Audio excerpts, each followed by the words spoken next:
ദേ വീണ്ടും ദിവ്യ എസ് അയ്യർ. ഇത്രയും അധികം പ്രതിസന്ധികൾ നേരിട്ടിട്ടും ആ മലവെള്ളപ്പാച്ചിൽ, അതിൻ്റെ വാച്യാർത്ഥമാണെങ്കിലും വ്യംഗ്യാർത്ഥമാണെങ്കിലും രണ്ടും നമുക്ക് കേരളത്തിൽ ബാധകമാണ് മലവെള്ളപ്പാച്ചിൽ എന്ന് പറയുമ്പോൾ. അപ്പോൾ അത്രയധികം പ്രതിസന്ധികൾ നമ്മൾ നേരിട്ടിട്ടും ഇച്ഛാശക്തിയോടുകൂടി തിരിയാതെ മറിയാതെ ഞെളിയാതെ പിരിയാതെ നമ്മൾ ഇന്ന് വികസനത്തിൻ്റെ ഒരു വാതായനം തുറന്നിരിക്കുകയാണ്. സർക്കാരിൻ്റെ പ്രവർത്തനങ്ങളെ പരസ്യമായി പ്രകീർത്തിച്ചുകൊണ്ട് രംഗത്തെത്തിയിരിക്കുകയാണ്. പ്രത്യേകിച്ച് വിഴിഞ്ഞം പദ്ധതിയുമായി ബന്ധപ്പെട്ട് കഴിഞ്ഞ 1000ഓളം വർഷമായി കേരളം ചർച്ച ചെയ്ത പദ്ധതി ഇച്ഛാശക്തി കൊണ്ട് യാഥാർത്ഥ്യമാക്കി. എങ്ങനെ? മലവെള്ളപ്പാച്ചിൽ പോലെ പല തരത്തിലുള്ള പ്രതിസന്ധികൾ മുന്നിലേക്ക് കടന്നു വന്നിട്ടും അതിനോടൊപ്പം തന്നെ ആ പ്രതിസന്ധികളെയും അതിജീവിച്ച് ഒരു നാടിൻ്റെ സ്വപ്നം പൂവണിയിച്ച സർക്കാരിൻ്റെ ഇച്ഛാശക്തിയെ അക്കിത്തത്തിൻ്റെ ഒരു കവിതയെ ഉദ്ധരിച്ചുകൊണ്ട് അവർ പ്രകീർത്തിച്ചിരിക്കുകയാണ്. നേരത്തെ മുഖ്യമന്ത്രി പിണറായി വിജയനെ വ്യക്തിപരമായി തന്നെ പുകഴ്ത്തുകയും അദ്ദേഹത്തിൻ്റെ പ്രവർത്തന ശൈലിയെ സംബന്ധിച്ച് തുറന്നു പറച്ചിൽ നടത്തിയതിൻ്റെ അടിസ്ഥാനത്തിൽ ചില സൈബർ വേട്ടകളൊക്കെ നടത്തിയെങ്കിലും അതിനൊക്കെ പുല്ലുവില കൽപ്പിച്ചുകൊണ്ടാണ് ഈ കാലഘട്ടത്തിൽ സർക്കാരിൻ്റെ പ്രവർത്തനങ്ങൾ ഓരോ വികസന പദ്ധതിയിലും എത്രത്തോളം ദീർഘവീക്ഷണത്തോടുകൂടി ഇടപെടുന്നു എന്നതിൻ്റെ തെളിവ് കൂടിയായി മാറുകയാണ് ഈ വാക്കുകൾ. വികസനത്തെക്കുറിച്ചും പ്രത്യേകിച്ചും വിഴിഞ്ഞത്തേക്ക് ഞാൻ എത്തിച്ചേർന്നപ്പോൾ ഒരു ചുമതല, ഒരു സൗഭാഗ്യം എന്ന നിലയിൽ എനിക്ക് ലഭിച്ചതുമായി ഞാൻ വിഴിഞ്ഞത്തേക്ക് എത്തിച്ചേർന്നപ്പോൾ എൻ്റെ മനസ്സിൽ ആദ്യം ഓടിയത് ഒരു കവിതയായിരുന്നു. എനിക്ക് ഏറ്റവും ഇഷ്ടമുള്ള കവികളിൽ ഒരാൾ, മാനസികമായ ഒരു ഗുരുസ്ഥാനീയനായി ഞാൻ നിർത്തുന്ന ഒരാൾ എന്നുള്ളത് അക്കിത്തമാണ്.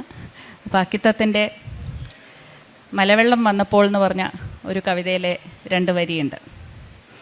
കടലാസു തോണികളെ കടലാസു തോണികളെ കടലോളം പോയി വരുവിൻ കടലാസു തോണികളെ ആണ്.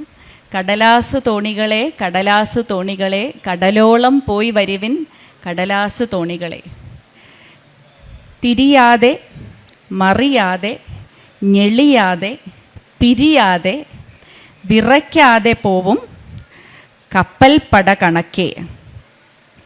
എന്താണ്? തിരിയാതെ മറിയാതെ പിരിയാതെ ഞെളിയാതെ വിറയ്ക്കാതെ പോവും കപ്പൽ പട കണക്കെ കടലാസു തോണികളെ കടലാസു തോണികളെ കടലോളം പോയി വരുവിൻ മലവെള്ളത്തിൽ.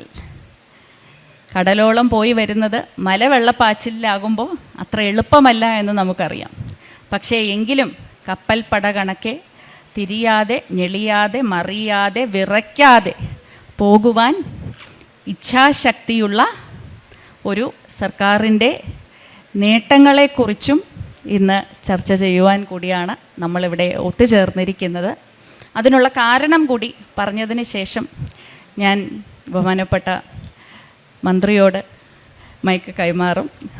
സർ, നമ്മൾ വിഴിഞ്ഞം തുറമുഖത്തെക്കുറിച്ച് സംസാരിച്ചു തുടങ്ങുമ്പോൾ യഥാർത്ഥത്തിൽ ഇപ്പോൾ വിഴിഞ്ഞം തുറമുഖം അസാധ്യമായ രീതിയിൽ ലോകത്തിൻ്റെ ഒരു എടുത്തുകാട്ടായി നിൽക്കുന്നുവെങ്കിൽ ഈ കവിതയിൽ പറയുന്നത് പോലെ തന്നെ ഒരു പക്ഷേ 10 വർഷങ്ങൾ മുമ്പ് നമ്മൾ ഈ തുറമുഖത്തെക്കുറിച്ച് സംസാരിക്കുകയാണെങ്കിൽ അന്ന് അത് ഒരു കടലാസു തോണിയായിരുന്നു.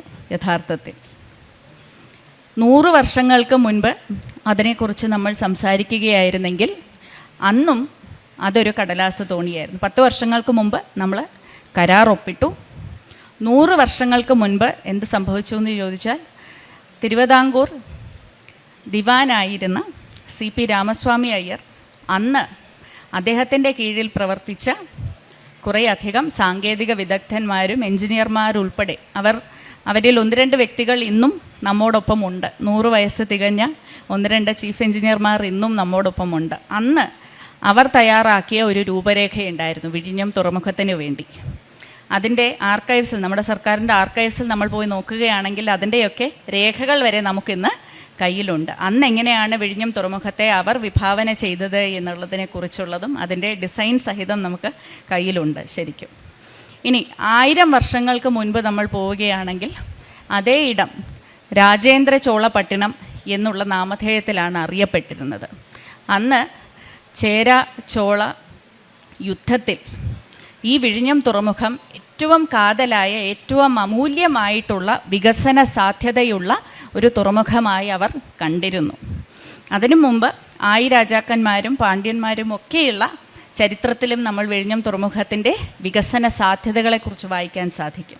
അതിനും മുൻപ് പോയാലും തമിഴിലെ സംഘം ലിറ്ററേച്ചറിൽ പോലും, സംഘസാഹിത്യത്തിൽ പോലും ഇതിൻ്റെ പരാമർശങ്ങൾ കാണാനുണ്ട്. അങ്ങനെ ചരിത്രത്തിൽ കുറേ അധിക ദൂരം നമുക്ക് സഞ്ചരിക്കേണ്ടി വരും യഥാർത്ഥത്തിൽ വിഴിഞ്ഞത്തിൻ്റെ മൂല്യം എന്താണ് എന്നുള്ളത് തിരിച്ചറിയുവാൻ.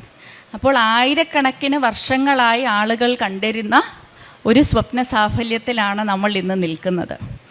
നിൽക്കുന്നത് ഞാൻ ഈ കവിതയിൽ പറഞ്ഞതുപോലെ ഇത്രയും അധികം പ്രതിസന്ധികൾ നേരിട്ടിട്ടും മലവെള്ളപ്പാച്ചിൽ, അതിൻ്റെ വാച്യാർത്ഥമാണെങ്കിലും വ്യംഗ്യാർത്ഥമാണെങ്കിലും രണ്ടും നമുക്ക് കേരളത്തിൽ ബാധകമാണ് മലവെള്ളപ്പാച്ചിൽ എന്ന് പറയുമ്പോൾ. അപ്പോൾ അത്രയധികം പ്രതിസന്ധികൾ നമ്മൾ നേരിട്ടിട്ടും ഇച്ഛാശക്തിയോടുകൂടി തിരിയാതെ, മറിയാതെ, ഞെളിയാതെ, പിരിയാതെ നമ്മൾ ഇന്ന് വികസനത്തിൻ്റെ ഒരു വാതായനം തുറന്നിരിക്കുകയാണ്.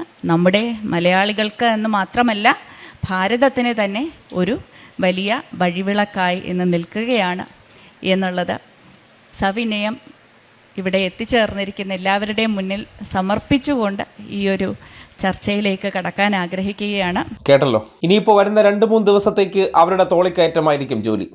ഉള്ളത് പറയാൻ പാടില്ലല്ലോ. നമ്മൾ എപ്പോഴും ഇല്ലാത്തതിനെക്കുറിച്ച് സംസാരിക്കണം, ഇല്ലാത്തത് ഉണ്ടാക്കി പറയണം. ഇങ്ങനെ ഉള്ളവർക്കാണല്ലോ ഈ നാട്ടിൽ മാർക്കറ്റ് ഉള്ളത്.